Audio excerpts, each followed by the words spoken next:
Praise be to God. We welcome all of you in the glorious name of our Lord and Savior, Jesus Christ. We also welcome on behalf of the Kodambakkam Christian Brethren Assembly and the Gospel Literature Ministries Bookshop in Chennai. Today, we will also start again with the word of prayer. Let us start the word of prayer with Brother Evangelist Inbanathan. Evangelist Inbanathan will lead us in the prayer from Samade Assembly near Chennai. Over to Evangelist Inbanathan.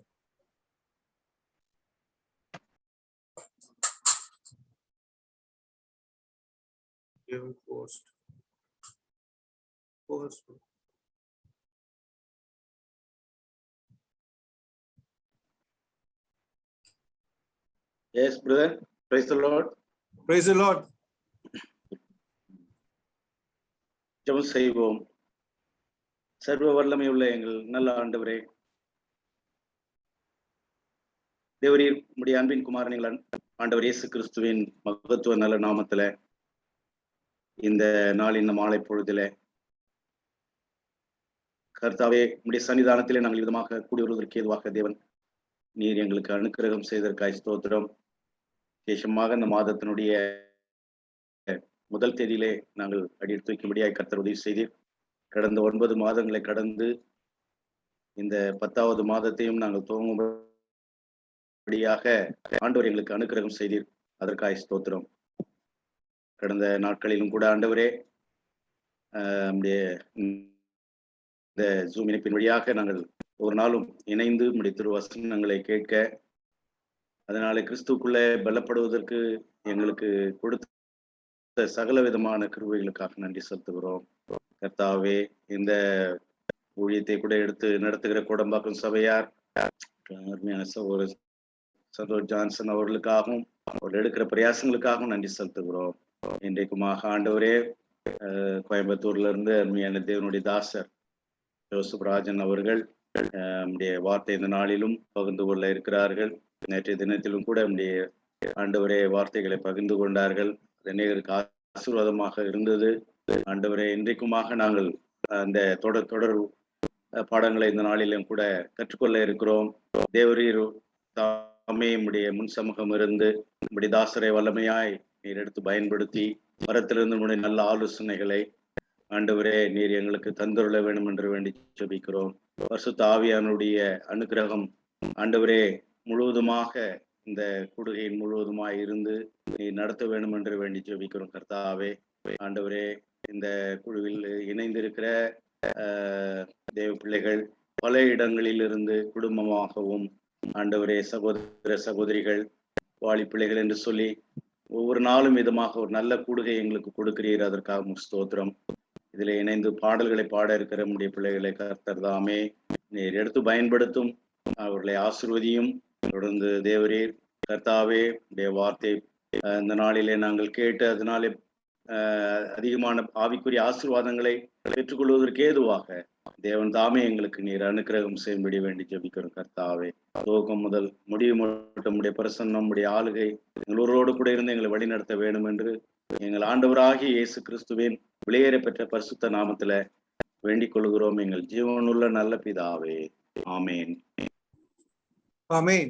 Thank you, Brother Inbanathan from Samade Assembly near Chennai. We praise God for the prayer. Now we are going to the next session, that is a singing time. We have with us the family of Laban Thomas from Chennai, and we are glad to have both of them, Brother Laban Thomas and Sister Ruth. Over to Brother Laban Thomas and family for singing. Thank you, brother. தேவனுடைய விளையாடப்பட்ட நாம் மையப்படுவதாக. இந்த நாளில் கூட உங்களோட சேர்ந்து தேவனை மையப்படுத்துதலே நாங்களும் மிகுந்த சந்தோஷமானவனாக இருக்கிறோம். எப்பொழுதும் நம்முடைய வாழ்க்கையில் பொதுவாக ஆராதனைக்கு சிந்தனைக்கிலே நான் நினைக்கும் பொழுது தேவன் நம்மை முன்னறிந்திருக்கிறார் என்பதை நம்ம சிந்திக்கிறது உண்டு நம்முடைய வாழ்க்கையில். உண்மையிலே அது எவ்வளோ உண்மையான ஒரு வேதத்தில் சொல்லப்பட்டிருக்கிற அந்த காரியம் எவ்வளோ உண்மை என்பதை நம்ம ஒவ்வொரு நாளும் மனிதனமே அதை நிதானிக்க முடியும். இந்த காரியங்களே ஆண்டவராக இயேசு கிறிஸ்து மூலமாக காட்டின அந்த அன்பின் மூலமாக நமக்கு இத்தனை ஸ்லாக்கியம் கிடைத்திருக்கிறது என்று நான் நினைக்கிற பொழுது உண்மையிலே அவரை நன்றியோடு நம்ம துதிக்கிறது தான் நம்முடைய வாழ்க்கையிலே நாம் செய்ய வேண்டிய பிரதானமான காரியமாக இருக்கிறது. அப்படிப்பட்ட அர்த்தத்தையுடைய பாடலை இப்பொழுது நம்ம பாடலாம். முதல் பாடலாக அன்பில் என்னை பரிசுத்தனாக்க உம்மை கொண்டு சகலத்தையும் ஒரு வாக்கிய நீர் முதற் பேரா நீரோ தந்தை நோக்கம் அனாதி என்றோ என்ற பாடலை இப்பொழுது நம்ம பாடலாம்.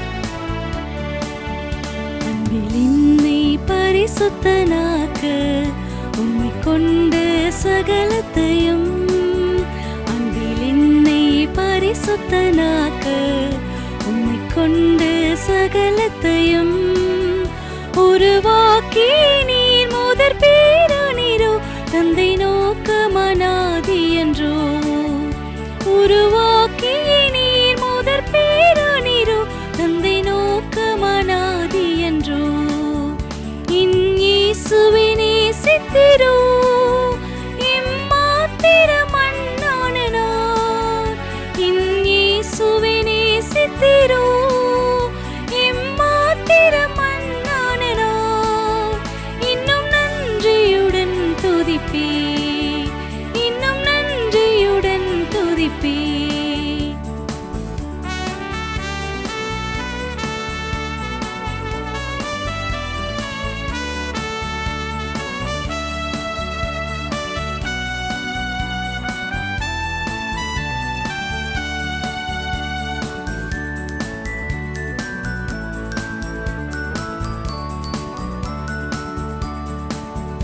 மரித்தோரில் முதல் எழுந்ததினார் புது சிருஷ்டியின் தலையானிரே மரித்தோரில் முதல் எழுந்ததினார் புது சிருஷ்டியின் தலையானிரே சபையாமும் சரீரம் சீர்பொருந்திடவே இவாயளித்திர போஸ்தலரை சபையாமும் சரீரம் சீர்பொருந்திடவே இவாயளித்திர போஸ்தலரை இயேசுவை நேசித்திரோ எம்மாத்திரம் அண்ணான நான் இயேசுவை நேசித்திரோ எம்மாத்திரம் அண்ணான நான் இன்னும் நன்றியுடன் துதிப்பே இன்னும் நன்றியுடன் துதிப்பே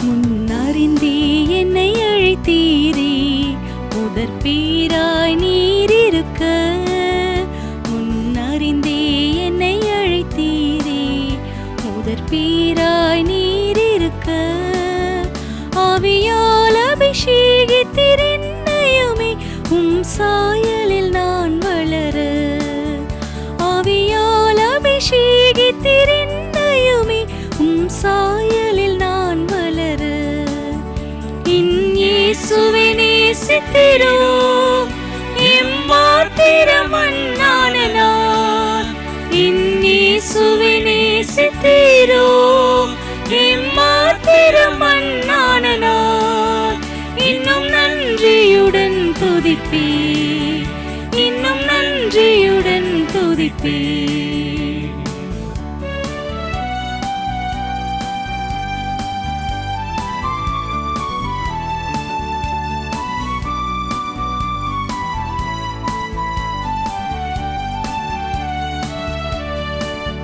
நன்றியால் என் உள்ளம் நிறைந்திடுதே நான் இதற்கென்ன பதில் செய்குவே நன்றியால் என் உள்ளம் நிறைந்திடுதே நான் இதற்கென்ன பதில் செய்குவே உம்மகா நோக்கம் முற்றுமாய் நிறைவேறிட என்னை தந்தி நடத்திடுமே உம்மகா நோக்கம் முற்றுமாய் நிறைவேறிட என்னை தந்தி நடத்திடுமே நேசித்தீரோ இம்மாத்திரமண்ணானலா இயேசுவை நேசித்தீரோ இம்மாத்திரமண்ணானலா இன்னும் நன்றியுடன் துதிப்பே இன்னும் நன்றியுடன் துதிப்பே.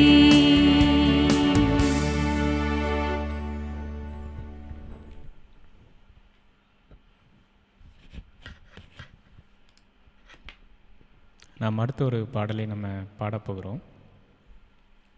பொதுவாக கிறிஸ்தவ வாழ்க்கையிலே நம்முடைய வாழ்க்கையில் ரொம்ப கஷ்டம் ரொம்ப துன்பங்கள் வருகிற பொழுது ஆண்டவரை சார்ந்து நம்ம அநேக நேரத்தில் வாழ்வது உண்டு. ஒரு சில நேரம் நாம் தவறுவதும் உண்டு.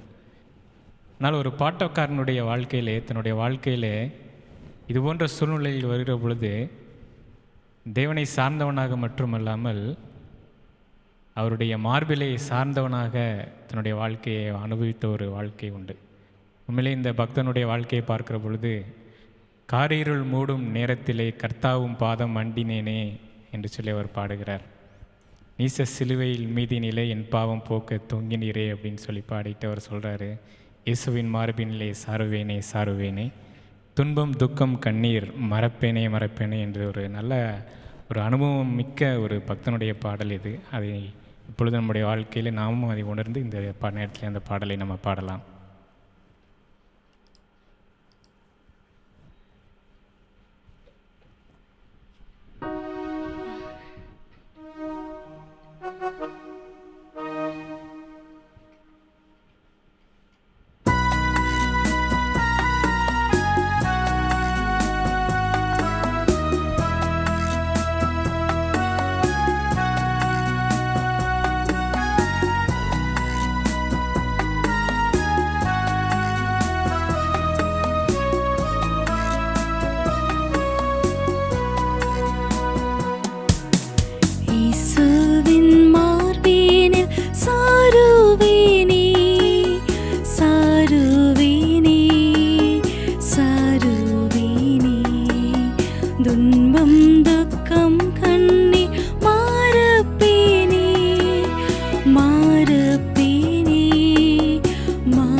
ஜீவனை விட்ட என் நேசரே, ஒப்புவித்தேன் என்னை உமக்கா. ஜீவனை விட்ட என் நேசரே, ஒப்புவித்தேன் என்னை உமக்கா. கரத்திலேந்தி பொற்கிரீடம் சூடி விண்ணீலம் சேர்ப்பீரே பாவி என்னை. கரத்திலேந்தி பொற்கிரீடம் சூடி விண்ணீலம்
thank you brother. Thank you, brother Lavin Thomas and family, for those two wonderful songs. For God has enabled you to sing. May the good Lord be with you and your family. We praise God for those songs. We once again welcome all of you in the glorious name of our Lord and Savior Jesus Christ. We also welcome on behalf of the Kodambakkam Christian Brethren Assembly and the Gospel Literature Ministries bookshop in Chennai, Tamil Nadu. Now, today also, as we had yesterday, we have with us Evangelist Joseph Rajan from Coimbatore. We need not have any introduction about our dear Uncle Joseph Rajan. We praise God for him having accepted our invitation to this 2 days meeting. We give all glory and honor to the living God. Now, the topic he has been dealing yesterday, it will be the same topic today also. The same topic, that is epistle to Ephesians, and that's an epistle of love, or episode to of love. So let us understand what that is in a better way in the second day, and we are glad to have heard through the strength of in the strength of the Lord yesterday also the same topic, and we had a background of it. Today we'll go into it, and may the good Lord lead all of us to understand better. And now for the prayer of this blessing of the Bible study, I request Brother Paul from Metupalayam, Evangelist B. Paul from Metupalayam, to pray for the Bible study. Over to Metupalayam in Coimbatore to Brother B. Paul.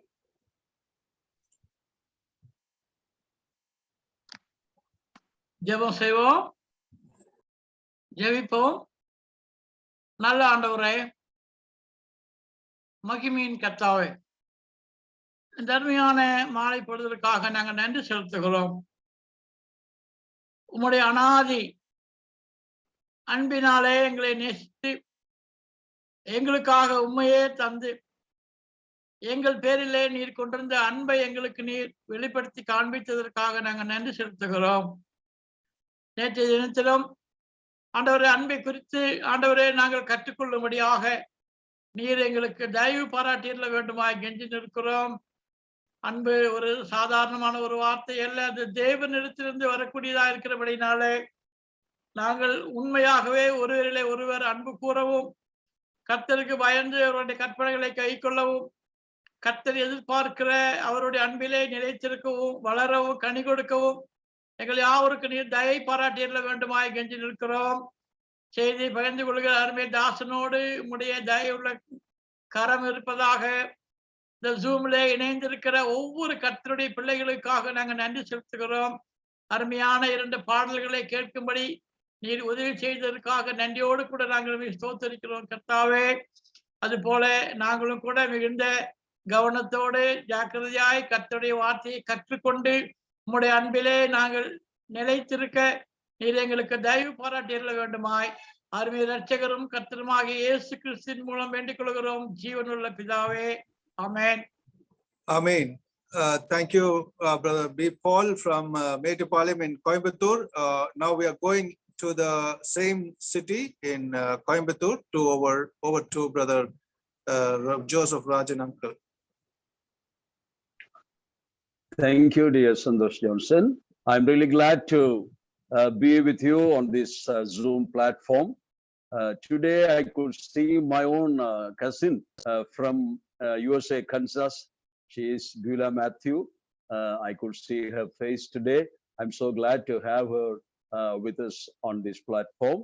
And all other dear beloved brethren, and also the evangelists, and also the leaders of the assembly, those who joined to listen to the word of God. As we have been discussing yesterday, we are on the epistle to Ephesians. எபேசியருக்கு எழுதின நிருபத்தினின்றுதான் நாம் பாடத்தை கற்றுக்கொள்ள போகிறோம். கடந்த நாளிலே நாம் அதனுடைய முகவர்களை பார்த்தோம். எபேசு ஸ்தலம் சபையை குறித்தும், ஸ்தலம் சபையிலே இருந்த ஊழியர்களை குறித்தும், அந்த ஸ்தலம் சபை எப்படிப்பட்ட பாக்கியம் பெற்ற திருச்சபை என்பதை குறித்தும் நாம் சிந்தித்தோம். What is really special about this church? அதை நாம் சிந்தித்தோம். This church had four different kinds of teachers. One, the couple, ஒன்று அந்த தம்பதிகள், Aquila, Priscilla. They were the first teachers there in that assembly. Second, they had the presence or the real teaching from Saint Paul. அப்போஸ்தலனாகிய பவுலினிடத்திலே அவர்கள் பாடத்தை கற்றுக்கொண்டவர்கள். மூன்றாவதாக அப்போஸ்தலனாகிய பவுலுடைய ஆவிக்குரிய மகனாகிய தீமோத்தேயுவினிடத்திலிருந்து அந்த திருச்சபை பாடங்களை கற்றுக்கொண்டவர்கள்.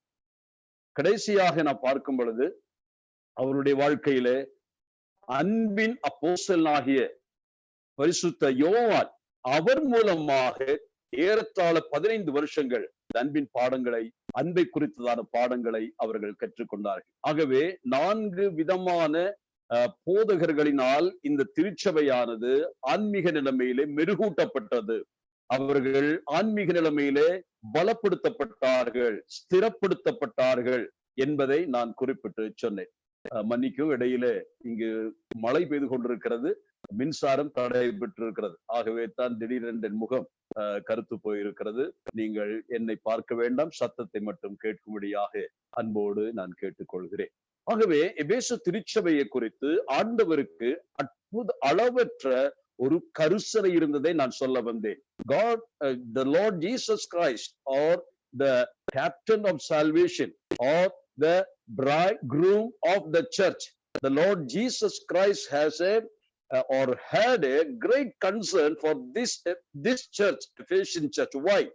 என்னவென்று கேட்டால், அந்த இடத்தில்தான் அகில உலகமும் ஆராதிக்கக்கூடிய பிரஜாதி மக்களுடைய அந்த அர்த்தமிஸ் மகாதேவியின் கஷேத்திரம் அல்லது அந்த தயானாளுடைய ஆலயம் இருந்ததை குறித்து சொன்னேன். அதாவது பிசாசனுடைய, சைட்டனுடைய the seat of Satan என்று சொல்லலாம். அப்படிப்பட்ட இடத்தில் தான் இந்த திருச்சபை தேவனால் ஸ்தாபிக்கப்பட்டிருக்கிறது. ஆகவே இந்த திருச்சபையை அழிப்பதற்காக பிசாசானவனுடைய சகல ஆற்றல்களும் சகல சத்ரு தன்மைகளும் அங்கு வரும். ஆகவே மிகவும் வல்னரபிளான இடத்தில் இருக்கக்கூடிய ஒரு திருச்சபை. ஆகவே எந்த நேரத்திலும் இந்த திருச்சபை அழிக்கப்படலாம். ஆகவே அந்த ஐடலற்று இருக்கக்கூடிய இடத்திலே, சத்ருவாகிய சாத்தானுடைய இருப்பிடம் இருக்கும் இடத்திலே ஆண்டவர் ஸ்தாபித்திருக்கக்கூடிய எபேசு திருச்சபையை கர்த்தர் அளவுக்கு மிகுதியாக நான் சொல்லுகிறேன் நேசித்தார். அவர்களை குறித்து ஆண்டவருக்கு அவ்வளவு அக்கறை இருந்தது. ஆகவேதான் மகத்தான போதகர்களை அனுப்பி அவர்களுக்கு பாடத்தை கற்றுக் கொடுத்தார். ஆனால் இவர்கள் எல்லாரும் கற்றுக் கொடுத்த பாடம் மிக மேன்மையான பாடம். என்னவென்று கேட்டால், அன்பை குறித்ததான பாடம். the lesson of charity என்று சொல்லுகிறேன். the lesson of love. They were all teaching on the same line. Even Apostle Paul and Timothy and also the Saint John the Apostle. They were all teaching on the same love, the love of God. தெய்வ அன்பை குறித்து தான் இந்த திருச்சபைக்கு அளவுக்கு மிஞ்சி போதிக்கப்பட்டதை பார்க்க முடியும். ஆகவே ஆரம்ப காலத்திலே இந்த திருச்சபையை பார்த்தால் அவர்கள் தேவ அன்பிலே அதிகமாய் ஸ்திரப்படுத்தப்பட்டவர்களாய் இருந்தார்கள். நான் அதனுடைய ஒரு வசனத்தை உங்களுக்கு வாசித்து காண்பிக்கிறேன். Ephesians chapter 1, 1ஆம் அதிகாரத்திலே பவுல் அந்த திருச்சபை குறித்து சொல்லுகிற ஒரு வசனம் இவ்விதமாய் வருகிறது பாருங்கள். Ephesians chapter 1 அதனுடைய 15ஆம் வசனத்திலே நான் வாசிக்கிறேன். ஆனபடியினாலே கர்த்தராகிய இயேசு கிறிஸ்துவின் மேல் உள்ள உங்கள் விசுவாசத்தையும் பரிசுத்தவான்கள் எல்லார் மேலும் உள்ள உங்கள் அன்பையும் குறித்து நான் கேள்விப்பட்டேன். Two different things have been heard around. கேள்விப்பட்டது. Even Saint Paul heard about this church. What was the significant character of this church? இந்த சபையினுடைய முக்கியமான குணாதிசயம் என்ன என்று கேட்டால், one is their faith towards Christ. கிறிஸ்துவுக்கு நேராக இருக்கக்கூடிய அவருடைய விசுவாசம். இந்த faith என்று சொல்லும் பொழுது 2 அர்த்தத்தில் அதை சொல்லலாம். One, the faith upon Lord Jesus Christ.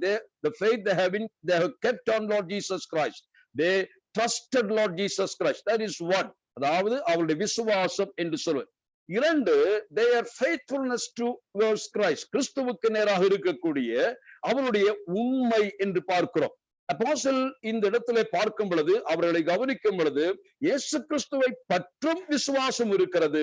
இயேசு கிறிஸ்துவோடு அவர்களுக்கு இருக்கக்கூடிய அந்த பற்றுமானம் அல்லது உண்மையான அந்த ஃபெய்த்ஃபுல்னஸ் அவர்களை பாராட்டுக்குரியதாயிருந்தது. இரண்டாவது, அவர்களுடைய வாழ்க்கையில மிக ஹைலைட்டாக சொல்ல வேண்டியது அல்லது மிகவும் பளிச்சுன்னு தெரியக்கூடிய காரியம் என்னவென்று கேட்டால், அவர்கள் பரிசுத்தவான்கள் மேல் வைத்த அவர்களுடைய அன்பு. அப்போ அன்பிலே அவர்கள் ஆதி நாட்களிலே எவ்வளவு ஆழமாய் இருந்தார்கள் என்பதை அந்த நிருபத்தில் ஆதியிலே வாசிக்கிறோம். ஆனால் இப்படி அன்பில் ஸ்திரமாய் நிலைத்திருந்த இந்த திருச்சபை என்ன வாயிற்று என்று நாம் பார்த்தோம். அதைத்தான் நாம் அப்போஸ்தலனாகிய யோவான் மூலமாக ஆண்டவராகிய இயேசு கிறிஸ்து 7 திருச்சபைகளுக்கு கடிதம் எழுதும் பொழுது முதல் கடிதம் இந்த எபேசு திருச்சபைக்கு அனுப்புகிறதை பார்க்கிறோம். Revelation chapter 2 verse 4. அதிலே அந்த சபையை குறித்து குறையேதும் சொல்வதற்கு ஒன்றுமில்லை என்று சொல்லலாம். They were perfect in all other aspects of Christian living, but only one thing was lacking. என்ன குறைவிட்டது? That was significant. அது மிகப்பெரிய குறை என்று கர்த்தர் சொல்லுகிறார். என்ன அர்த்தத்தில் சொல்லுகிறார்? They have fallen from their first love. அவருடைய ஆதி அன்பினின்று விழுந்ததாக பார்க்கிறோம். எவ்வளவு கருத்தாக ஆண்டவர் இந்த அன்பை குறித்து அவர்களுக்கு போதித்திருந்தார். ஆரம்ப நாட்களிலே அவர்கள் அந்த அன்பிலே அவ்வளவாய் ஸ்திரமாயிருந்தார்கள். சொல்ல வேண்டுமானால் they have been rooted in love and grounded upon the love என்று சொல்லலாம். அப்படி இருந்தவர்கள் அன்பிலே வேரூன்றி இருந்தார்கள். அன்பிலே அவர்கள் ஸ்திரப்படுத்தப்பட்டவர்களாயிருந்தார்கள். நான் இப்படி சொல்லுகிறேன், the love of God, not only the soil or a fertile soil for the tree to grow or to send its roots. இரண்டாவதாக, it's a solid rock for one saint to stand upon.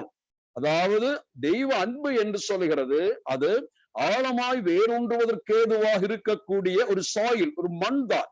அதுவும் அன்புதான். அந்த அன்பிலே வேரூன்ற வேண்டும். அந்த அன்பிலே எவ்வளவாய் வேரூன்றுகிறோமோ அந்த அளவிற்கு என்ன ஆகிறது, அந்த செடியை நாம் அசைக்க முடியாது என்று நாம் பார்க்கிறோம். ஆகவே கிறிஸ்தவனுடைய வேர்கள் எங்கே விடப்பட்டிருக்கிறது? கிறிஸ்துவனுடைய அன்புக்குள்ளாக விடப்பட்டிருக்கிறது. ஆகவே அந்த அன்புக்குள் போக போகத்தான் என்ன நடக்கிறது? When your charity grows up, then your stability also multiplies. அதாவது அன்பு பெருகும் பொழுது கிறிஸ்துவுக்குள் உங்களுடைய அந்த ஈர்க்கக்கூடிய அல்லது அந்த வேர்கள் எவ்வளவு ஆழமாய் போகிறதோ அந்த அளவுக்கு you are stable in the Lord. அதே போல ஆண்டவருடைய அன்பு not only the soil but is a solid rock என்று சொன்னேன். அது என்ன காட்டுகிறது? We are standing upon that solid rock, the love of God. தேவ அன்பினுடைய அந்த பாறையின் மேல் கர்த்தர் நம்மை நிறுத்தி இருக்கிறார். If you are on the solid rock of love, nothing can make you fall. உன்னை வீழ்த்தவே முடியாது. You are a rock-like person. You are able to withstand any kind of waves and tempest. அது மேல் நிற்கும் பொழுது அமிதமாய் முடியும். ஆகவே கர்த்தருடைய அன்பை அறிந்தவர்கள் இவர்கள், அதை அனுபவித்தவர்கள் மட்டுமல்ல, அதை பகிர்ந்து கொடுத்தவர்கள் இவர்கள். ஆனால் என்ன பரிதாபம், காலப்போக்கிலே அந்த அன்பு அவர்களிலே தணிந்து போனது. They started fading in their love. இது எவ்வளவு துக்ககரமாயிருக்கிறது. ஏன் இதை நான் சொல்லுகிறேன் என்று கேட்டால், ஒரு திருச்சபையினுடைய அடிப்படையான தேவை, what is really required of a church என்று கேட்டால், the love of God. ஒரு திருச்சபையை நாம் எடுத்துக்கொண்டு அதை குலுக்கினால் அல்லது அதை அசைத்தால் அதினின்று என்ன வர வேண்டும்? நாம் இப்படி யோசிக்கலாம். ஒரு ஹனிகோம், அதாவது தேன் கூண்டு என்று சொல்லுகிறோம் அல்லவா? If you crush a honeycomb, what will happen? அந்த ஹனிகாமை crush பண்ணுனா ஹனிகாமில் இருந்து என்ன வரும்? நிச்சயமா நமக்கு தெரியும், அதினின்று தேன் வெளியே பாய்வதை பார்க்க முடியும். அதை போல when the church is being crushed, என்ன நடக்கணும்? The honey of love should flow from us. நம்மிலிருந்து தேவ அன்புதான் வழிந்தோடணும். அருமையான கர்த்தருடைய பிள்ளைகளே, இந்த நாட்கள் பரீட்சையின் நாட்கள், பாடுகளின் நாட்கள், சபைகள் நெருக்கப்படுகிற நாட்கள், சபைகள் அழிக்கப்படுவதற்காக கசக்கி பிழியப்படுகிற நாட்கள். ஆனா நான் சொல்லுகிறேன், when you are crushed, the love of God should flow from us. It should overflow from us. That's what God expects from the church today. இப்பொழுது நாம் சிந்திக்கிற விஷயத்துக்கு வர விரும்புகிறேன். நான் ஆல்ரெடி இதை எபிசோட் ஆஃப் லவ் என்று சொன்னதுனாலே சொல்லுகிறேன். இந்த எபேசியர் நிருபத்தை நாம் இரண்டாக பிரித்தோம். அதாவது முதல் 3 சாப்டரும் அடுத்த 3 சாப்டரும் அப்போஸ்தலனாகிய பவுலுடைய நிருபங்கள் எல்லாம் ஓரளவிலே இவ்விதமாய் பிரிக்கப்படுகிறதை பார்த்திருக்கிறோம். காரணம், முதல் சொல்லும் பொழுது he will start explaining the doctrines concerning the church. அதுக்கு அடுத்தபடியாக வருகிற அடுத்த half, the equal half என்ன அதில் போடுவார் என்று கேட்டால், how the doctrine should be put into practice அல்லது the duty of the saints, அது சர்ச்சில் என்ன நடைமுறைப்படுத்த வேண்டியது இருக்கிறது அதைத்தான் சொல்லுவார். அதுதான் இந்த எபேசியரில் சொல்லப்பட்டிருக்கிறதை நாம் அறிந்திருக்கிறோம். ஆனால் அன்பின் காவியம் என்ற அடிப்படையில் நான் சொல்லுகிறது என்னவென்றால், இந்த முதல் 3 அதிகாரத்துல first 3 chaptersல அப்போஸ்தலனாகிய பவுல் என்ன கொடுக்கிறார்? He is trying to explain the love of God, the love of Christ for his church. தன்னுடைய திருச்சபைக்காக இயேசு கிறிஸ்துவார் காண்பித்த அன்பை விளக்க பார்க்கிறார். He is trying to demonstrate or explain the love that Jesus had for his church. இயேசு கிறிஸ்து சபையானவரை, கிறிஸ்து சபையில் அன்பு கூர்ந்தார் என்று வாசிக்கிறோம். Jesus Christ loved the church என்று எபேசியர் நிருபத்தில் வாசிக்கிறோம். ஆகவே நான் சொல்லுகிறேன், கிறிஸ்துவானவர் சபையை நேசித்த நேசத்தை குறித்துதான் முதல் 3 அதிகாரங்களிலே சொல்லுகிறார். ஆனால் அடுத்த 3 அதிகாரம் என்ன செய்கிறது என்று கேட்டால், சபையை கிறிஸ்து நேசித்தது போல சபை கிறிஸ்துவை நேசிக்க வேண்டும். இதுதான் 3, 4, 5, 6 அதிகாரங்களிலே நாம் பார்க்க முடியும். அந்த அடிப்படையில் நீங்கள் சிந்தித்து பாருங்கள். We have received the great love from the Lord. ஆண்டவரிடத்தில் அந்த பெரிய அன்பை பெற்றிருக்கிறோம். அந்த அன்பை நான் அப்புறம் விளக்குகிறேன். அந்த அன்பினுடைய ஆழம், நீளம், உயரம், ஆழம் இதையெல்லாம் நாம் விளங்கிக் கொள்ள முடியாது. அதற்கு என்ன பேர் சொல்லப்படுகிறது தெரியுமா? தமிழிலே அறிவு கெட்டாத கிறிஸ்துவின் அன்பு என்று சொல்லப்பட்டிருக்கு. அறிவு கெட்டாதது. This love cannot be comprehended by human brain என்று சொல்லுகிறார். It's incomprehensible love என்று சொல்லுகிறார். Unfathomable love என்று சொல்லுகிறார். Unmeasurable love என்று சொல்லுகிறார். கர்த்தருடைய பிள்ளைகளே, அப்படி கிறிஸ்துவானவர், அதாவது தேவன் கிறிஸ்துவின் மூலமாக நம்மையும் சபையையும் நேசித்தார். அந்த நேசத்தினுடைய விளக்கம் தான் முதல் 3 அதிகாரங்கள். ஆனால் பவுல் என்ன ரிமைண்ட் பண்ணுகிறார்? எக்ஸ்பிளைன் பண்ணிட்டார், லவ் பத்தி சொல்லிட்டார். ஆனால் now he encourages us to love back our Lord. அவர் நம்மிடத்தில் என்ன எதிர்பார்க்கிறார் என்று கேட்டால், the love of reciprocatory actions, அதாவது கைமாறு செலுத்த வேண்டும். தேவன் நம்மில் அன்பு கூர்ந்தார், அதை நாம் ஏராளமாய் அனுபவித்துக் கொண்டிருக்கிறோம். ஆனால் அதற்கு நாம் என்ன கைமாறு செலுத்துவோம்? நம்முடைய ஆண்டவராகிய இயேசு கிறிஸ்து கூட உலகத்தில் வாழ்ந்து தன் வாழ்க்கை இறுதிக்கு வந்த பொழுது அவர் தன்னுடைய இழந்து போகக்கூடிய சாத்தியக்கூறுள்ள சீஷர்களை அழைத்தார். திபெரியா கடற்கரையிலே அவர்கள் எல்லாரும் வந்து நிற்கிறார்கள். அதிலே முக்கியமாக பொறுப்பில் இருக்கக்கூடிய பேதுருவை கர்த்தர் கூப்பிடுகிறார். அவரிடத்துல பேசுகிறதை எல்லாம் அது நாம் விளக்கத்திற்காக சொல்லவில்லை, ஒரு உதாரணத்திற்காக சொல்லுகிறேன். ஆண்டவராக இயேசு கிறிஸ்துவினுடைய வாழ்க்கையின் இறுதியிலே அநேக கட்டளைகளை கர்த்தர் கொடுத்தார். ஆனால் புதிய ஒரு கற்பனையும் சேர்த்து கொடுத்ததை நான் வாசிக்கிறோம். ஆனால் பேதுருவிடத்துல வரும் பொழுது பேதுரு பின்வாங்கி போய் இப்பொழுது திரும்பி வருகிறார். இப்பொழுது he is going to question him. அப்படிதான் நாம் நினைக்கிறோம்.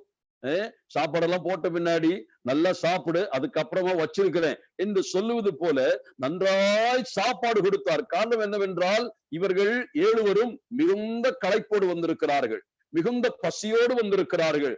அவர்கள் மிகுந்த ஏமாற்ற, அதாவது டிசப்பாயின்மெண்டோட வந்திருக்கிறார்கள். ஆகவே இந்த இருக்கக்கூடிய அவர்களிலே ஒருவனை பேதுரு அழைக்கிறார்.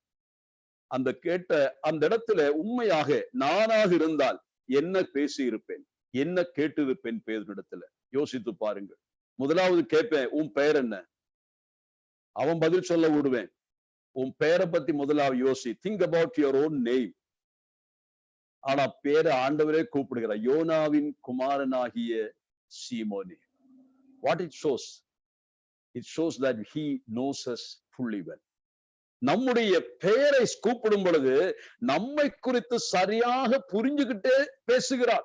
நம்முடைய இயற்பெயரும் நமக்கு வைக்கப்பட்ட பெயரும் அவருக்கு தெரியும். ஆகவே உன் பேர் என்ன இன்றைய கேள்வி கேட்கல, பெயரை சொல்லிதான் கூப்பிடுகிறதை பார்க்கணும். He knows our in and out.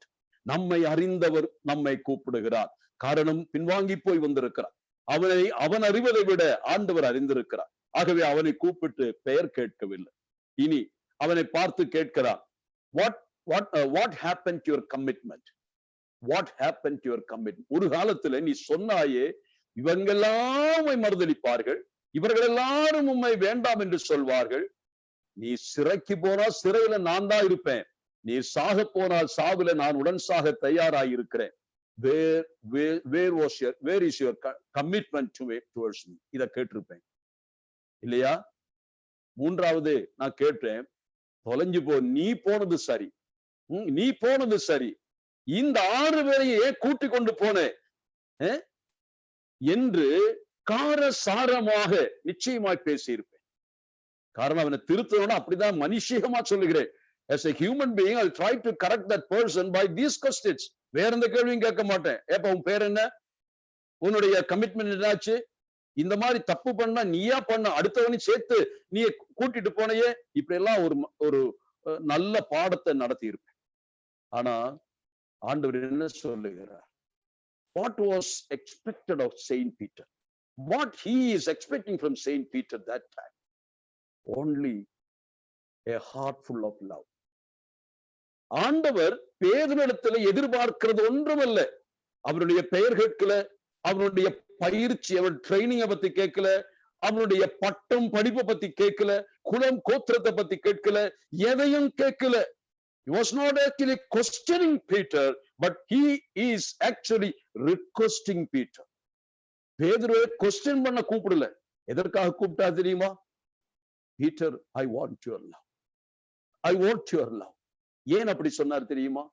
If there is love for me, you wouldn't have gone from me, leaving me alone on this shore. என்னை விட்டுட்டு போயிருக்க மாட்டேன். There is lack of love in you. Peter, I want your love back. இதுதான் ஆண்டவர் கேட்கிறார். ஆகவேதான் கர்த்தர் கேட்ட பொழுது பேதுரு அழ ஆரம்பிக்கிறார். காரணம் பேதுருவுக்கு அது போதும். That words really convinced him of his lack of love. அன்பான கர்த்தருடைய பிள்ளைகளை, எத்தனை அன்பை நாம் ஆண்டவரிடத்தை அனுபவித்தோம். ஆனால் இன்றைக்கு அதைத்தான் கர்த்தர் கேட்கிறார். திருப்பி அவரை நேசிக்க முடிகிறதா?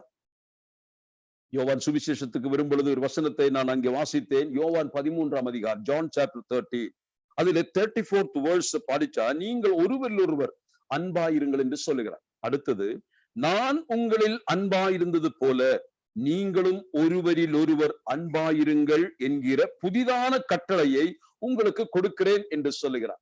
இது புதிதான கட்டளை என்று சொல்லுகிறார். பழைய ஏற்பாட்டிலே கட்டளைகள் இருக்கா இல்லையா அன்பை குறித்து? பழைய ஏற்பாட்டிலே ஏராளமான கட்டளை. உண்மையாக சொல்ல வேண்டுமானால் இஸ்ரவேல் மக்களுக்கு தேவன் கொடுத்த கட்டளை ஒன்றே ஒன்று என்று சொல்லலாம். தட் இஸ் ஷேமா என்று சொல்வார்கள். இஸ்ரவேலே கேள், டியூட்டரோனமி சாப்டர் 6 verses 5 ஆரம்பிக்கிறது. 4-5 வசனங்கள். அதில் என்ன சொல்லப்படுகிறது? இஸ்ரவேலே கேள், உன் தேவனாகிய கர்த்தர் ஒருவரே கர்த்தர். நீ அவரிடத்தில் முழு மனதோடும், முழு பலத்தோடும், முழு ஆவியோடும், முழு மனதோடும் அன்பு கூறுவாயாக. இதுதான் அவர்களுக்கு கொடுக்க பெற்ற கட்டளை. இஸ்ரவேல் மக்களுக்கு கொடுக்க பெற்ற கட்டளை. 10 கட்டளை இருக்கிறது. மற்ற நியாய பிரமாணத்தினுடைய அநேக ஸ்டாட்யூட்ஸ், கமாண்ட்மெண்ட்ஸ் இருக்கிறது. செரிமோனியல் கமாண்ட்மெண்ட்ஸ் இருக்கிறது. சோசியல் கமாண்ட்மெண்ட், சிவில் கமாண்ட்மெண்ட்ஸ் இருக்கிறது, எல்லாம் இருக்கிறது. ஆனால் the first and the foremost commandment that the Lord Jehovah has given his people is to love him back. அவரை நேசி. ஆண்டவர் ஒரு உண்மையாக சொல்ல வேண்டுமானால் he is a person.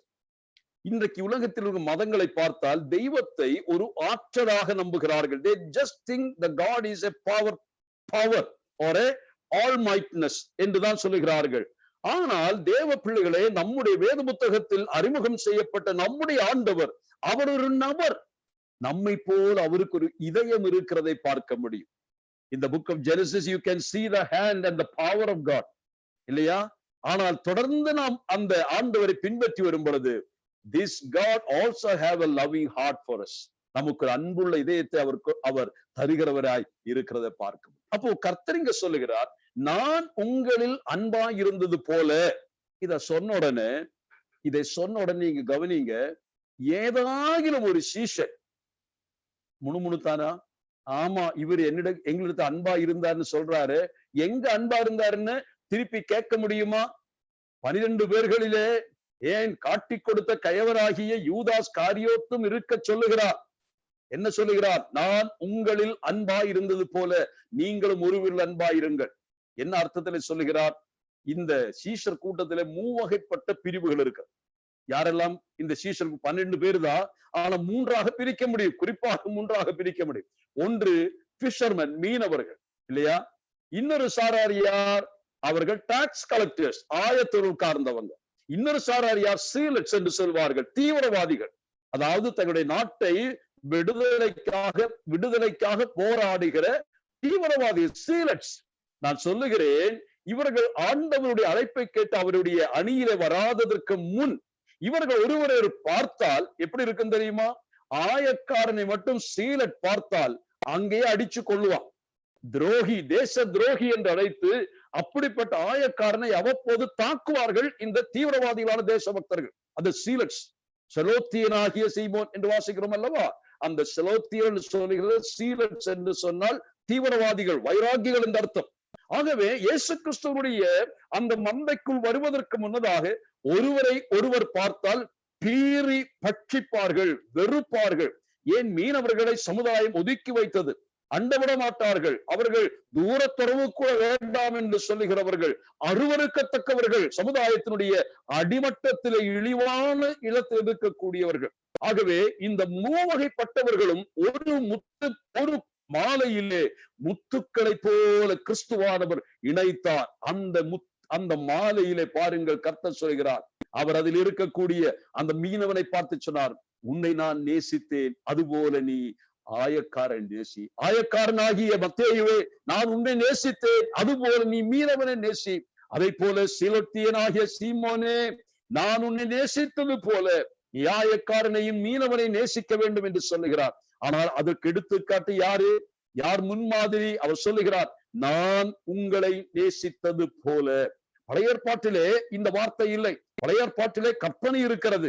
ஆனால் எப்படி நேசிக்க வேண்டும் யாருக்கும் தெரியாது.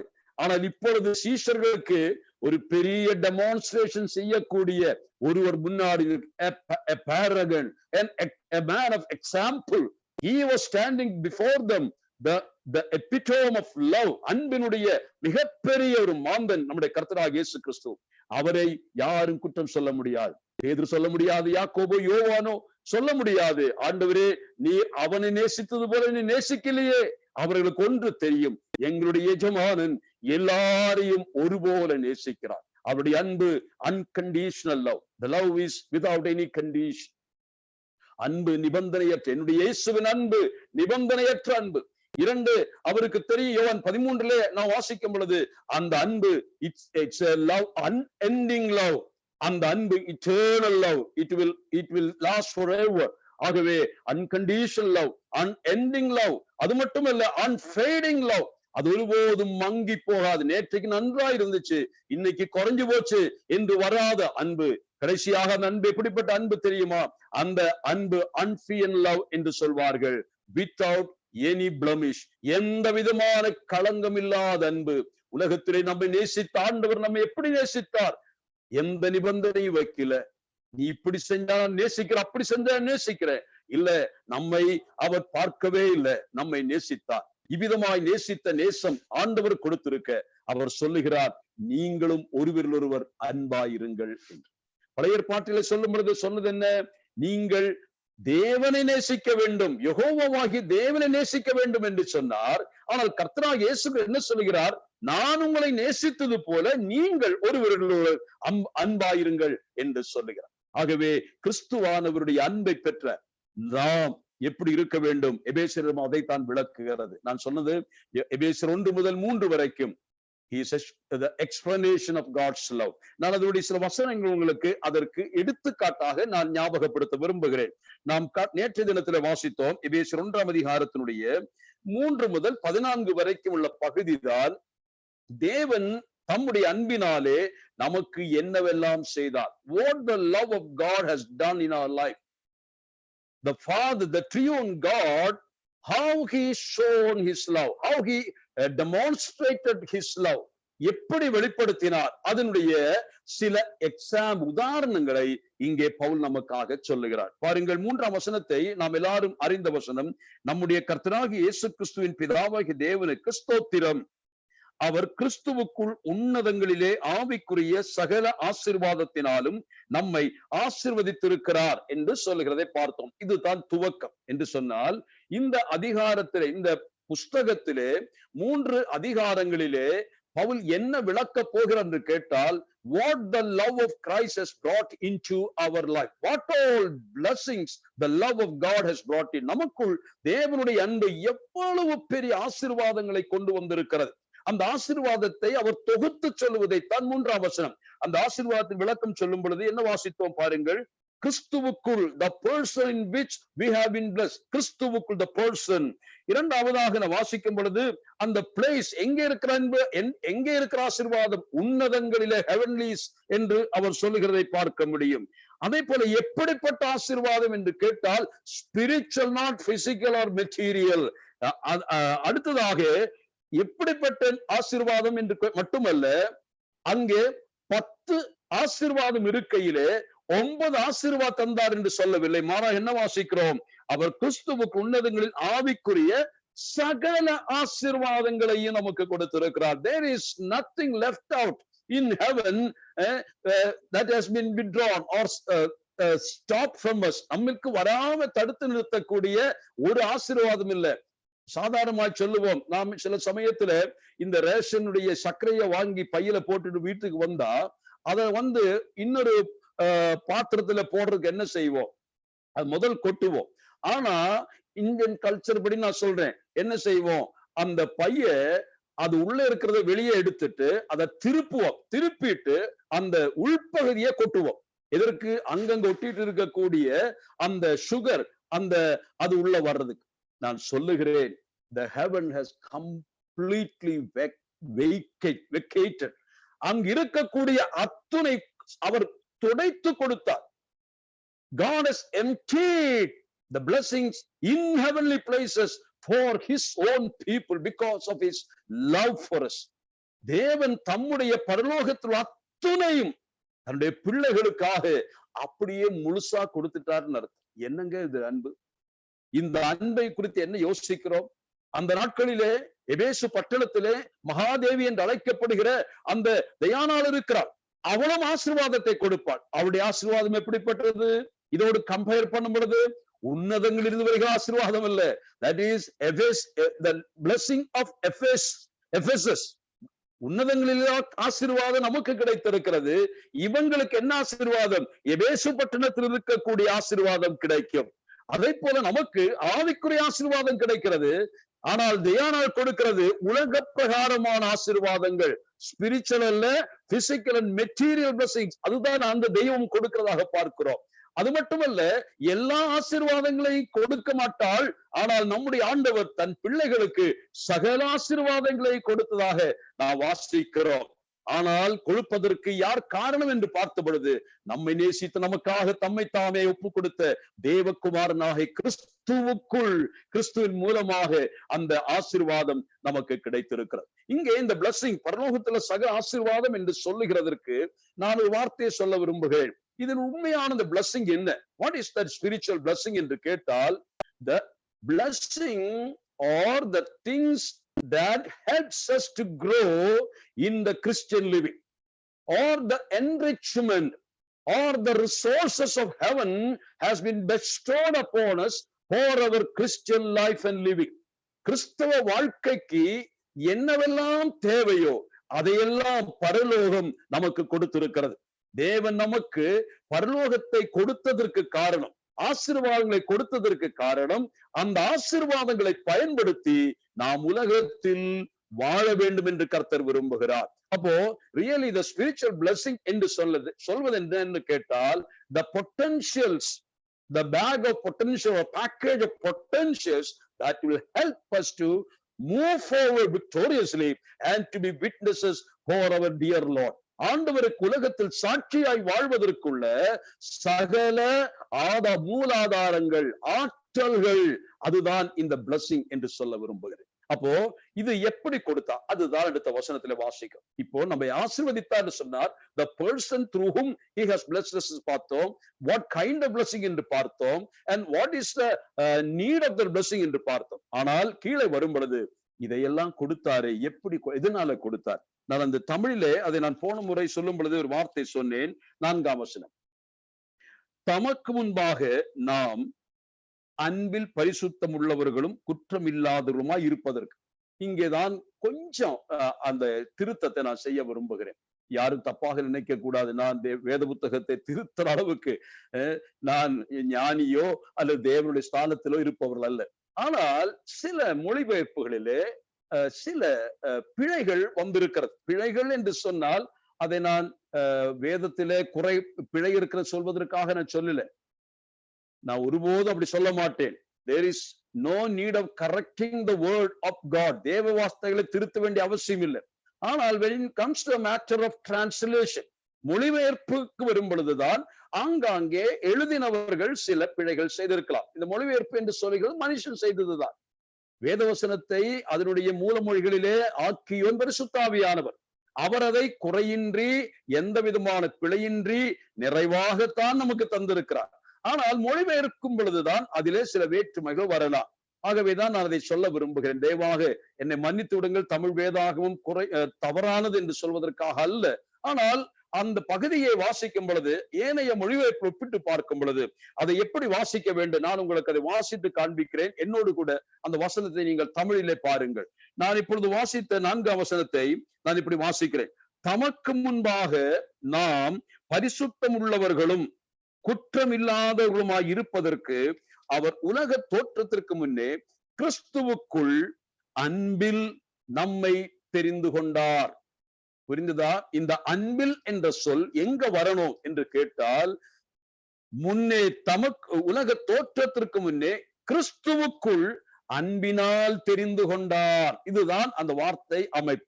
ஆங்கிலத்துல கூட நீங்கள் வாசிக்கலாம். அதை வாசித்தால் நான் உங்களுக்கு வாசித்து காண்பிக்கிறேன். பாருங்கள், 4ஆம் வசனத்துல இவ்விதமாய் வாசிக்கிறோம். just as he chose us in him before the foundation of the world, that we should be holy and blameless before him. அடுத்த வார்த்தையாக என்னுடைய வேத புத்தகத்துல கேபிட்டல் லெட்டர் ஆரம்பமாகிறது. அந்த சென்டென்ஸ் முடிஞ்சு capital. in love he predestined us to adoption. அப்ப உங்களுக்கு புரிந்து நினைக்கிறேன். இந்த இடத்தில் இந்த அன்பினால் தெரிந்து கொண்டார் என்று சொல்லுகிற வார்த்தை தமிழ் வரவில்லை. காரணம், அநேகர் அன்பிலே பரிசுத்தம் உள்ளவர்களும் குற்றமற்றவர்களுமாய் இருப்பதற்கு என்று சொல்லுகிற அந்த வசனத்தை எடுத்துக்கொண்டு அநேக பிரசங்கங்கள் செய்வதை நான் பார்த்திருக்கிறேன். அவர்கள் என்ன குறை செல்லவில்லை, அப்படியும் எடுத்து வாசிக்கலாம், தப்பு கிடையாது. காரணம் என்னவென்றால், நம்முடைய அன்பு பிழையற்றதாக, குறையற்றதாக, குற்றமற்றதாக, பரிசுத்தம் உள்ளதாக இருக்க வேண்டும் என்பதை குறித்து போதிப்பதற்கு இந்த வசனம் உதவும். அது சரியானதுதான் என்று சொல்லி, ஆனால் அதே சமயத்துல இந்த கான்டெக்ஸ்டுவலா நாம் பார்க்கும் பொழுது, இந்த குறிப்பிட்ட இடத்தை பார்க்கும் பொழுது அந்த அன்பினுடைய விளக்கம் சொல்லவில்லை. அன்பினால் தேவன் நமக்கு என்ன செய்தார் என்று சொல்வதற்காக what the love of God has done for us, இதுதான் அங்கே வருகிறது. ஆக அன்பினால் என்ன செய்தார்? வாசித்த வசனத்திலே he has chosen us, elected us என்று வாசிக்கிறோம். அப்போ அன்பினால் தேவன் நமக்கு என்னென்ன செய்தார் என்று இப்பொழுது பட்டியலிட போகிறோம். From the verse 4 to the 40, 4 முதல் 14 வரைக்கும் அந்த கிரேக்க வேத புத்தகத்தை படிப்பவர் சொல்லுகிறார்கள், அது ஒரு sentence, such a long complex sentence என்று சொல்லுகிறார்கள். அதாவது 3ஆம் வசனத்துல புள்ளி வச்சவரு முற்றுப்புள்ளி வச்சுட்டு 4ஆம் வசனத்தை எழுத ஆரம்பிச்சா 14ஆம் வசனம் வரைக்கும் ஒரே மூச்சில எழுதுவது போல இருக்கிறது. அப்படி விட்டு விடாம கமா போட்டு கீழ் வரைக்கும் எழுதுகிறதை பார்க்கும். அப்ப என்ன அர்த்தத்தில் அது எழுதப்பட்டது? தேவன் நமக்கு காண்பித்த அன்பினால் கிடைத்த நன்மைகளை நாம் எப்படி மூச்சு விடாம வாசிக்கணுமா? அதாவது no break in between, such a kind of wonderful blessing that we have received. அந்த இடத்துல இடையில ஹalleluya ஸ்தோத்திரம்னு சொல்ல வேண்டாம். you continue to explain, அதை அப்படியே ருசிச்சு பாருங்க. பவுல் நிறுத்தவே இல்லை. தேவன் நமக்கு அன்பினாலே செய்ததை சொல்லும் பொழுது தொடர்ந்து சொல்லிக் கொண்டு வந்ததை நாம் பார்க்கிறோம். அந்த 4 முதல் 14 வரைக்கும் பார்த்தால் you can see the works of triune God. என்ன எப்படி என்று சொல்கிறேன் நினைக்கலாம். அதிலே நான் சொல்ல வருகிறேன். முதலாவது எபேசியர் நிருபத்தின் 1ஆம் அதிகாரம் 4, 5, 6 வசனங்கள் படித்தால் you can see the hand of Father God, God the Father. பிதாவாகிய தேவன் நமக்கு ஆசீர்வாதத்தை கொடுப்பதிலே அவருடைய அன்பின் பங்கை எப்படி நிறைவேற்றினார். How he has fulfilled his role or part by the love. அன்பினாலே பிதாவாகிய தேவன் நமக்கு என்ன செய்தார் என்று சொல்லுகிற ஒரு பகுதிதான் அதுவென்று நான் பார்க்க முடியும். அடுத்ததாக நீங்கள் பார்த்தால் அதனுடைய 6 முதற்கொண்டுள்ள, அதாவது 7 முதற்கொண்டு 6 வரைக்கும் படித்தோம். 7 முதற்கொண்டு அதனுடைய 12 வரைக்கும் உள்ள வசனங்களை நீங்கள் படித்தால் you can see the works of the Son of God. தேவகுமாரனை குறித்து சொல்லுகிறார். தேவகுமாரன் நம்மேல் வைத்த அன்பினாலே நமக்கு என்னவெல்லாம் செய்தார் என்று அங்கே சொல்லப்படுகிறது. கடைசியாக 14ஆம் வசனம், அதாவது 13, 14 சேர்த்து சொல்லுகிறேன், 12 வரைக்கும். அது 13, 14 வசனத்திலே you can see the hand of the Holy Spirit, how the triune God loved us and blessed us. What all things has given us. அதான் அங்கே சொல்லுகிற விஷயம். நான் வேகமாய் அதை சொல்ல விரும்புகிறேன். அதாவது ட்ரியூனை கோடை பற்றி சொல்லும் பொழுது சொல்லுகிறேன், திரியேக தேவன், அதாவது 4ஆம் வசனம் துவக்கி அதனுடைய 6ஆம் வசனம் 3 வசனங்களிலே பிதாவாகிய தேவன் என்னவெல்லாம் செய்தார், அதற்கு நாம் என்ன பெயரு வைக்கலாம் என்று கேட்டால், ஒரு பக்தன் அவிதமாய் சொன்னதனால சொல்லுகிறேன், you can see the selection of God because of his love for us. முதலாவது பிதாவாகிய தேவன் நம்மை தெரிந்து கொண்டார். The selection or election of the Father God. He has chosen us before the foundation of the world என்று சொல்லுகிறார். ஆகவே the selection of the Father. So the selection happened because of his love. Only because of his love for us that election and selection has happened. இரண்டாவதாக குமாரனாகிய கிறிஸ்துவார் அவருடைய அன்பு. அது இங்கே நான் கீழே வாசிக்கும் பொழுது அது நான் சொன்னது போல 7 முதற்கொண்டு 12 வரைக்கும் அதை நான் வாசிக்கலாம். அதை அங்கே என்ன பார்க்கிறோம்? You can see the sacrifice or the sacrificial death of our Lord Jesus Christ. He loved us and sacrificed his own life for us. நமக்காக தன் ஜீவனை கொடுத்தார். எப்படி?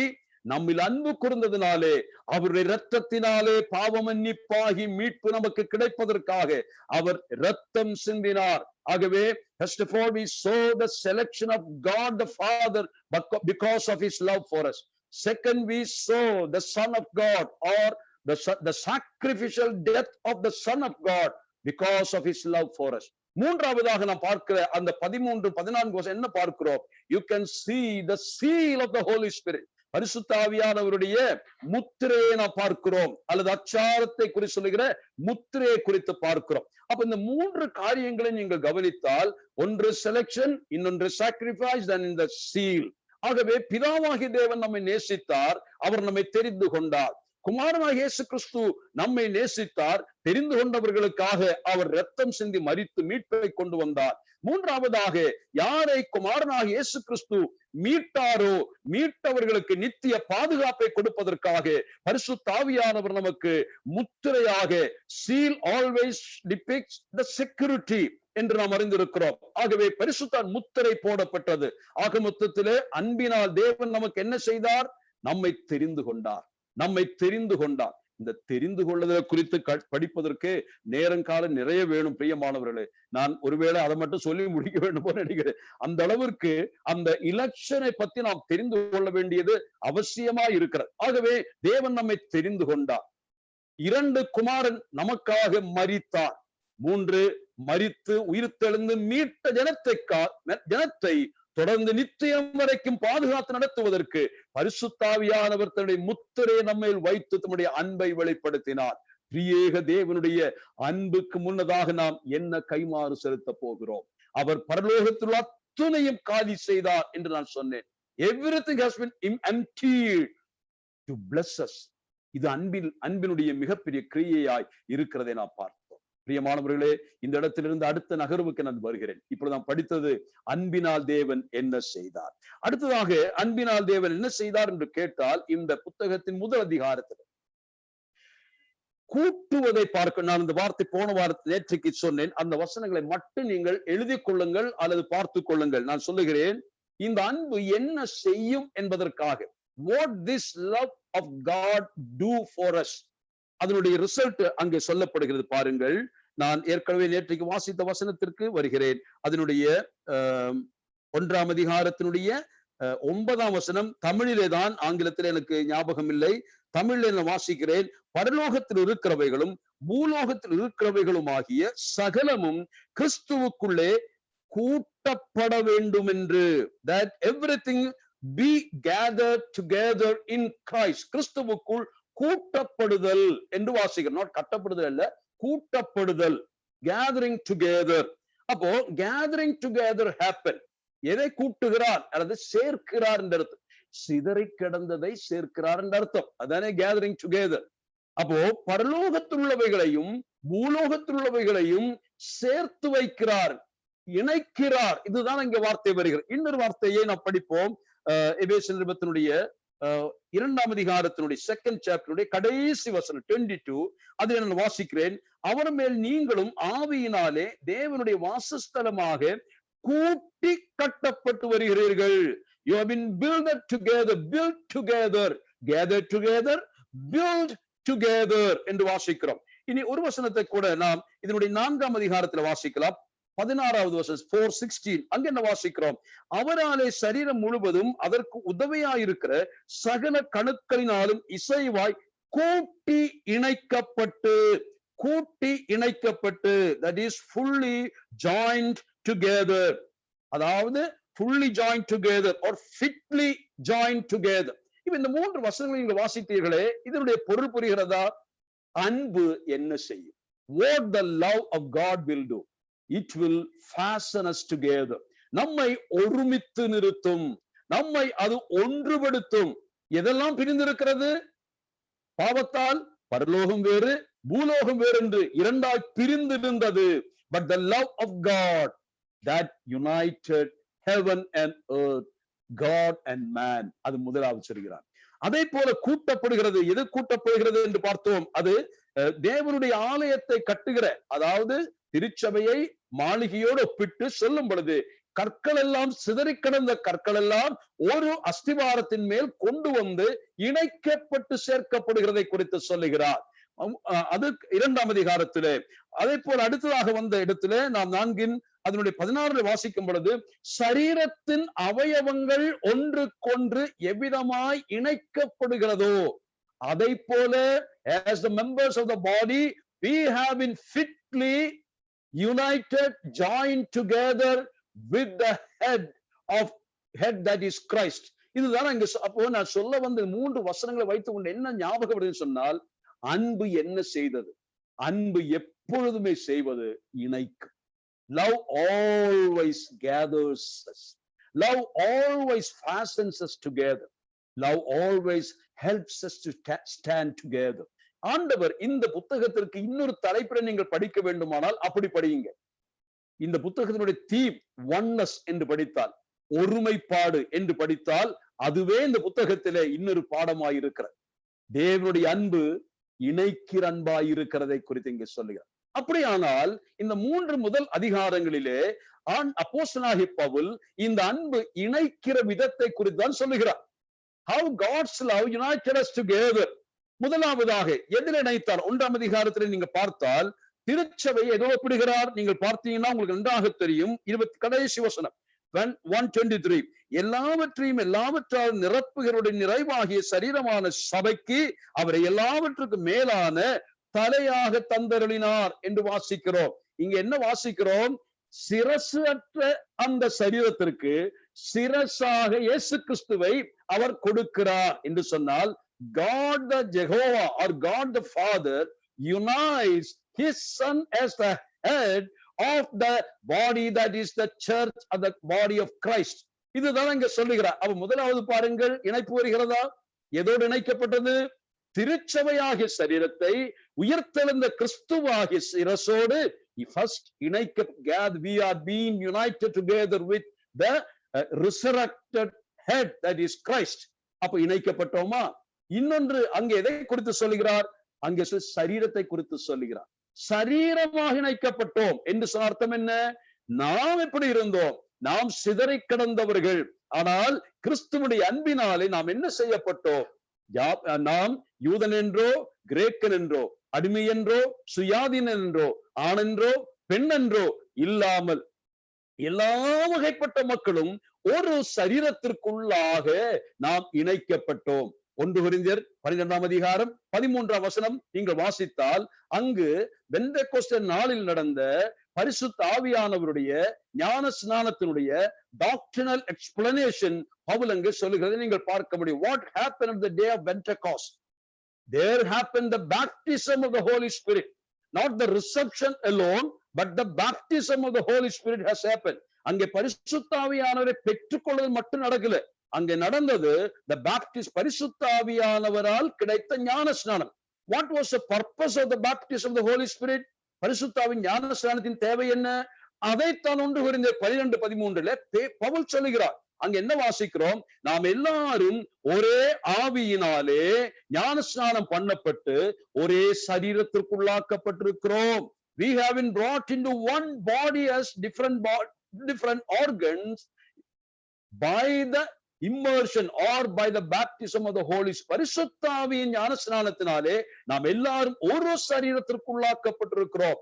அப்போ ஒரு சரீரமாக்கப்பட்டது இந்த பரிசுத்த ஆவியின் ஞான ஸ்நானத்தினால் என்று பார்க்கிறோம்.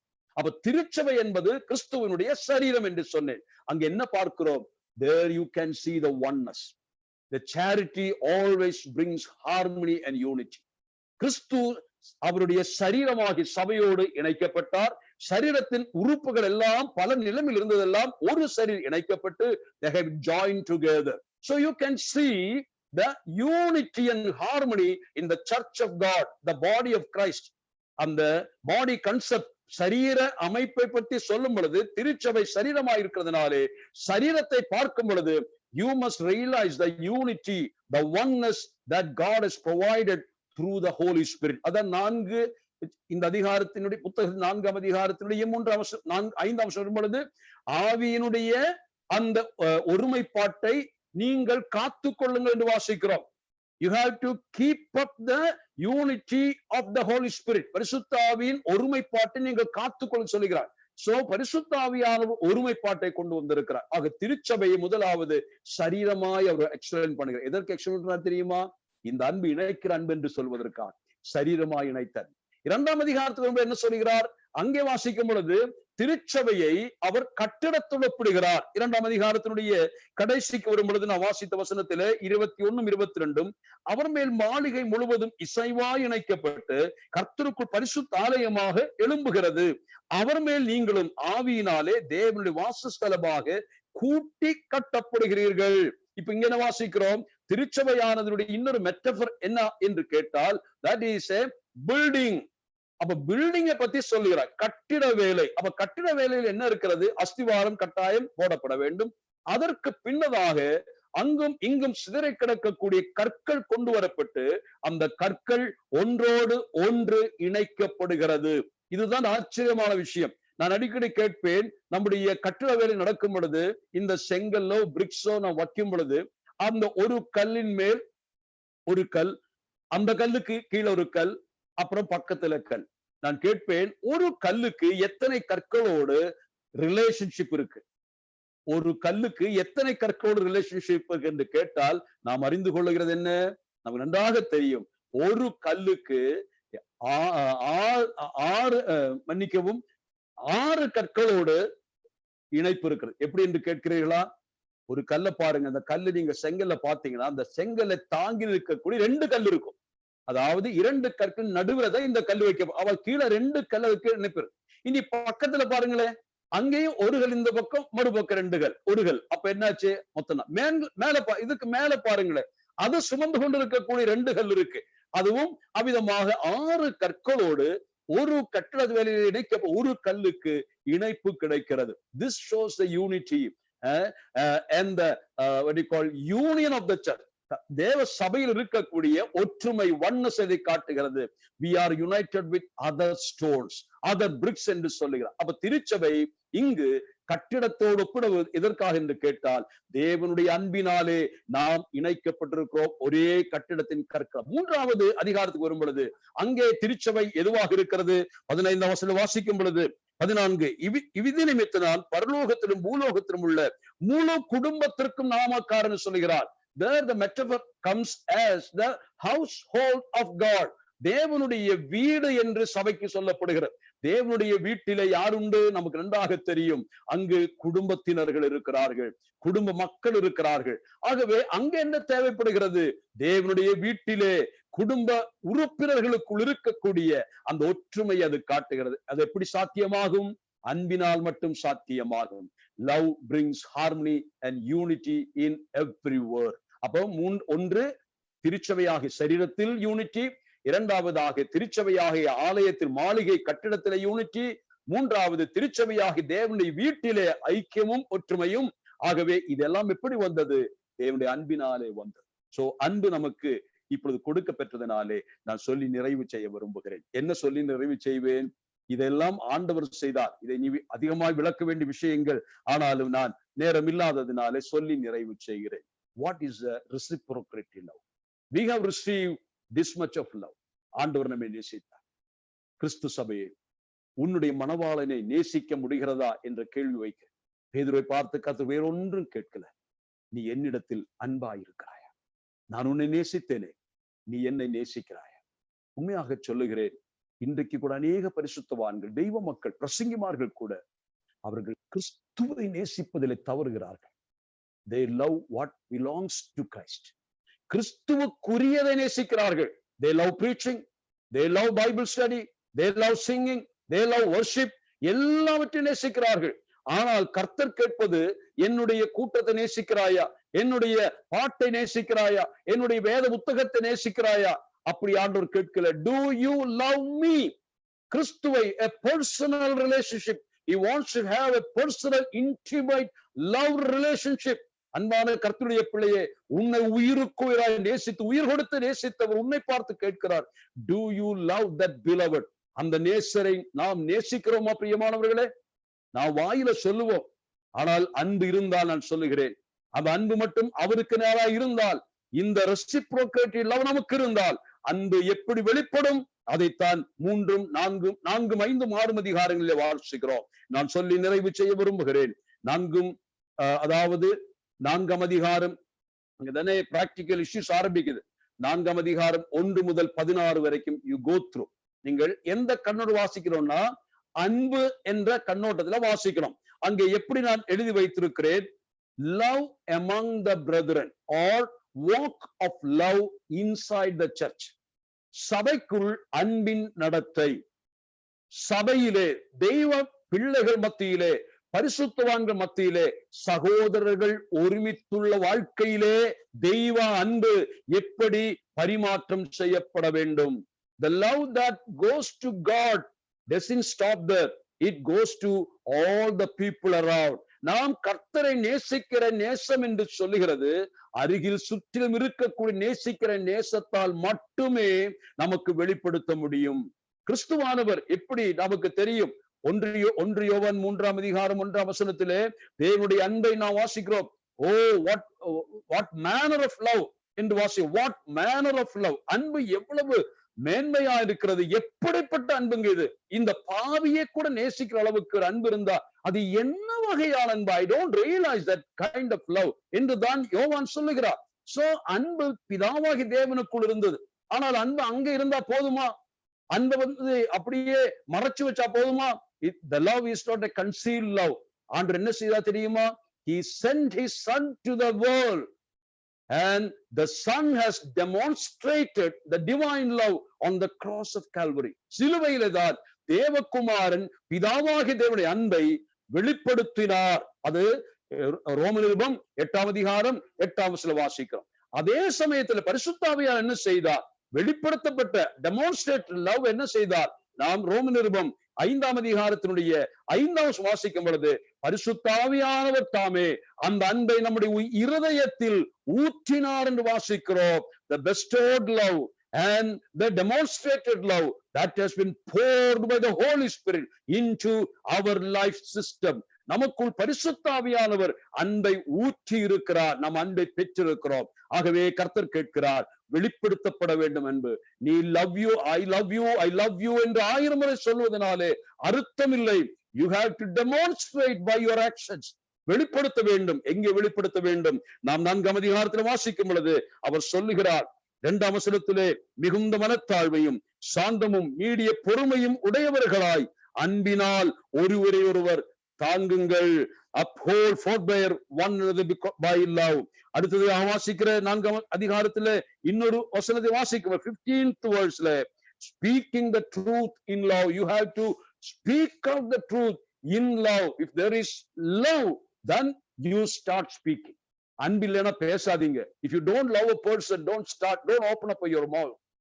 It may be a truth, it may be a doctrine, let it be. ஆனால் அன்பு இல்லாவிட்டால் சத்தியமானாலும் பேச வேண்டாம். It should be intermingled and mixed with love. அடுத்ததாக அதே இடத்துல அன்பை சொல்லும் பொழுது 16ஆம் வசனத்தினுடைய, அது அன்பினாலே பக்தி விருத்தி உண்டாகும். If you want to edify and build others, use the love that you have received. ஆகவே 4:1 முதல் 16 வரைக்கும் தெய்வ சபையில் அன்பு காட்டப்பட வேண்டும். 4:17 முதல் 5:17 வரைக்கும் வாசிக்கும் பொழுது, love amongst the crooked and the perverse generation. அதாவது 4:17 முதல் 5:17 வரைக்கும் இந்த பொல்லாத கோணலும் மாறுபாடுமான சந்ததி நடுவிலே தெய்வ அன்பை எப்படி நாம் வெளிப்படுத்தி வாழ வேண்டும் என்று அவர் சொல்லுகிறார். இந்த இடத்திலே அந்த அன்பு என்ன செய்யும் என்று கேட்ட, அந்த கோணலும் மாறுபாடுமான இந்த சமுதாயத்திலே, if you really love God and love the people, that love will produce holiness in your life. அதான் சொல்லுகிறார். The charity will produce purity. இது நீங்க மறந்துடக்கூடாது. If you love God, there will be that it will be seen through your holy life amongst the or in the midst of the crooked and perverse generation. இந்த பொல்லாத உலகத்துல கோணலும் மாறுபாடுமான பொல்லாத சந்ததி நடுவிலே தெய்வ அன்பை நாம் ருசித்தவர்களாய் இருந்தால் தேவனுக்கென்று பரிசுத்தமாய் வாழ முடியும். So always charity produces purity. நான் முன்னும் சொன்னது charity produces யூனிட்டி என்று சொன்னேன். இப்பொழுது அது பியூரிட்டி உற்பத்தி பண்ணும். எங்கே வெளிப்படுத்த வேண்டும்? இந்த பொல்லாத சந்ததி நடுவில் நான் வாழும் பொழுது அவர்களைப் போல நாமும் வாழாமல் எதிர்நீச்சல் போட்டு பரிசுத்தமாய் கர்த்தருக்கு வாழுகிற கூட்டமாய் இருக்க வேண்டும். அதே போல 5:16 நாம் 5:18 முதல் 6:4 வரைக்கும் வாசிக்கும் பொழுது, லவ் டொமஸ்டிக் லவ் என்று நான் அதுக்கு பேர் வைத்திருக்கேன். Love in the family life. குடும்ப வாழ்க்கையில இந்த அன்பு நாம் எப்படி பகிர்ந்து கொள்ள வேண்டும்? புருஷர் மனைவிக்குள்ளாக இருக்கக்கூடிய அன்பு, பிள்ளைகள் பெற்றோர்களுக்குள் இருக்கக்கூடிய அன்பு, அதை குறித்து சொல்லுகிறார். If you are the recipient of God's love, there is no lack of love in your life. That is sufficient. யாரை வேணா நேசிக்கலாம். அந்த அளவுக்கு you have become a reservoir of God's love, a chamber of God's love. ஒரு button மட்டும் அல்லது ஒரு பொத்தானை வச்சு அமுத்துனா அந்த அன்பு அப்படியே பாயும். பிரியமானவர்களே, அப்படியானால் அந்த அன்பா இங்க போகணும். You should show or prove the love of God in your family. குடும்பத்துல காட்டணும், கேட்கணும். நான் கேட்கிறேன், உங்க மனைவி உங்களை பத்தி என்ன சொல்லுவாங்க? உங்க குழந்தை உங்களை பத்தி என்ன சொல்லுவாங்க? உங்க புருஷன் உங்களை பத்தி என்ன சொல்லுவாங்க? உங்களுடைய பிள்ளைகள் உங்களை பத்தி என்ன, பெற்றோர் உங்களை பத்தி என்ன சொல்லுவாங்க? Do we really love one another in our family life? Domestic love என்று சொல்ல. கடைசியாக அந்த அன்பு எங்க வெளிப்படுத்தப்பட வேண்டும்? 6ஆம் அதிகாரத்தினுடைய 5 முதல் கொண்டுள்ள வசனங்களிலே 5 முதல் 24ஆம் வசனம் வரைக்கும் அங்கே நான் வாசிக்கும் பொழுது, the love in the society. இந்த அன்பு எங்கே காட்டப்பட வேண்டும் என்று சொன்னால், அன்பு இப்பொழுது சமுதாயத்திற்கு எங்கே சமுதாயம் என்று சொல்லுகிறது? அங்கே 6ஆம் அதிகாரத்தின் 5 முதல் என்ன வாசிக்கிறோம்? வேலைக்காரர்களே, எஜமான்களே, நம்முடைய ப்ரொஃபஷனல் லைஃப்ல, நம்முடைய பலவிதமான கரியர் லைஃப்ல, நம்முடைய அலுவலக வாழ்க்கையில இந்த அன்பு எப்படி வெளிப்படுத்தப்பட வேண்டும்? As a man of God, a man who received the love of God, if you are the owner or boss of a company, it's your duty to love your servants. உங்களுடைய வேலைக்காரர்களாக அடிமைகளாக பாவிக்க கூடாது. என்னில் அன்பு கூர்ந்து எனக்காக தம்மைத்தான் ஒப்பு கொடுத்த என்னுடைய எஜமானன் என்னை நேசித்தது போல என்னுடைய அடிமைகளாக இருக்கக்கூடியவர்களையும் நான் நேசிப்பேன். Your love should be shown even in your official living. அங்கே கீழே வரும் பொழுது அந்த அன்பு எங்கே காட்டப்பட வேண்டும்? we have a battle. நமக்கு ஒரு யுத்தம் உண்டு என்று சொன்னேன். அந்த அன்பு எதை யுத்தத்திற்கு எப்படி அன்பு தேவையான்னு கேட்பீங்க. நான் சொல்லுகிறேன், why we respect our jawans, why we love our soldiers. Indian ஆர்மியை நேசிக்கிறோம், ஏன் ஏர்ஃபோர்ஸை நேசிக்கிறோம்? Because those people who are ready to sacrifice their life for India. Why? Because they are patriotic. They love their king and love their kingdom. Only because of the love for Christ and the passion for Christ, we can make a battle in the world and win over it.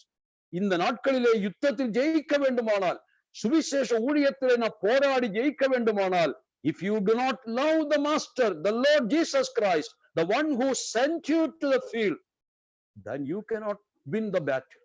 நான் சொல்லுகிறேன், அன்பு யுத்த களத்தில் தேவை. யாருக்கு நேரான அன்பு? உங்களுக்காக உயிர் கொடுத்து பிராணத்தியாகம் செய்த ஆண்டவருக்காக நீங்கள் போராடுகிறீர்கள். உங்களுக்காக உயிர் கொடுத்து அவர் போராடி ஜெயித்தாரேனால், அவருக்காக உலகத்தில் போராடி ஜெயிப்பதற்கு அவர் மேல் நாம் அன்பு வைக்க வேண்டாமா? அந்த அன்பு மட்டும் இருந்தால் நிச்சயமாக நாம் உலகத்தில் ஜெயிக்க முடியும். சாத்தானை ஜெயிக்க முடியும், உலகத்தை ஜெயிக்க முடியும், மாம்சமாகிய நம்மையும் நாம் ஜெயிக்க முடியும். இந்த போராட்டத்திலே அன்பு நமக்கு ஜெயம் தரும். Charity will bring victory. அருமையான கர்த்தருடைய பிள்ளைகளே, நான் வார்த்தைகளை நிறைவு செய்கிறேன். நான் ஒரு பெரிய தியாலஜிக்கல் கிளாஸ் எடுக்கல. இந்த பகுதியை தியானிக்க வேண்டுமானால், இந்த புஸ்தகத்தை படிக்க வேண்டுமானால் பல மாதங்கள் ஆகலாம். ஆனால் நான் சுருக்கமாக சொன்ன விஷயம், நீங்கள் இனி இந்த புத்தகத்தை படிக்கும் பொழுது இதை ஆய்வு செய்து படியுங்கள். தேவன் நமக்கு அன்பை கொடுத்தார். அன்பு ஷோகேஸ்ல வைப்பதற்காக அல்ல, அன்பு ஷோகேஸ்ல வைப்பதற்காக, அன்பு கொடுப்பதற்கான. ஆகவே the love that has been received from God, it should be properly, appropriately distributed around us. Praise the Lord. I praise the Lord for this opportunity, as well as I'm very grateful to dear brother Sandosh Johnson and the assembly he belongs to. May God bless us all. Thank you, Brother Joseph Rajan Uncle, for the blessed message you have granted in the strength of the Lord. May God use you more in the days to come for his glory, because Ephesians is a book with lot of beautiful doctrines and other aspects, but also very importantly spoken about the word of love, as we have seen today. We all have love, and the Lord himself has asked the other people loves their family members, but what is the difference between our love and their love? There's a divine love, and that is what we have seen in a nutshell. The divine love that we should which the Lord God has demonstrated to us through Christ his son, and that love we should show to some extent, not to at the best we can for his glory, so that though we cannot give as much as the Lord has given us, we can give something for the Lord that would be the best for him. So these 2 days classes were wonderful. We praise God for what God has done to these various points. All these recordings have been made available in GLMK TV. We praise God for Joseph Rajan Uncle. Uncle, we thank you very much for being with us these 2 days. May the good Lord be with you wherever you carry the light of the world, the word of God, so that you may proclaim the Lord Jesus Christ in a more magnificent way the days to come. And those of you who listen to the word would be prospering more in the Lord for the glory of God. We thank you very much once again. Give all glory and honor to the living God for you. Now also we thank Brother Laban Thomas and family for having joined us with songs. May the blessed Lord be with them and assembly there with their fellowship with.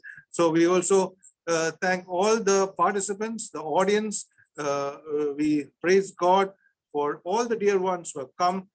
May the dear ones also from abroad in USA, and Willa Matthew's sister, and all the ones, we praise God. May the good Lord be with everyone in Chennai, Tamil Nadu, Kerala, India, and abroad, in every place. May the blessed Lord continue to use each one of us for his glory. Now we are closing the meeting with a word of prayer. For the closing prayer, I request Brother from Rajapalayam, the elder of the assembly, J.B. Mohandas from Rajapalayam assembly. We request the elder of that assembly, Brother J.B. Mohandas, to close the meeting with the word of prayer.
May the grace of the Lord Jesus Christ, the love of God the Father, and the fellowship of the Holy Spirit be with each one of us now and forevermore. Amen. Thank you, Brother J.B. Mohandas, for the prayer. Now we are closing here with Monday. We will be joining in. Till then, may the good Lord be with all of us. We have also the Lord's Day in front of us. May we prepare well for the Lord's Day before we come back, God willing, on Monday evening. Till then, may the blessed Lord be with all of us. God bless. Thank you. Praise the Lord. Mohandas brother, praise the Lord. Praise the Lord. ரொம்ப நாளாச்சு பார்த்து இன்னைக்கு பார்க்க முடிஞ்சது.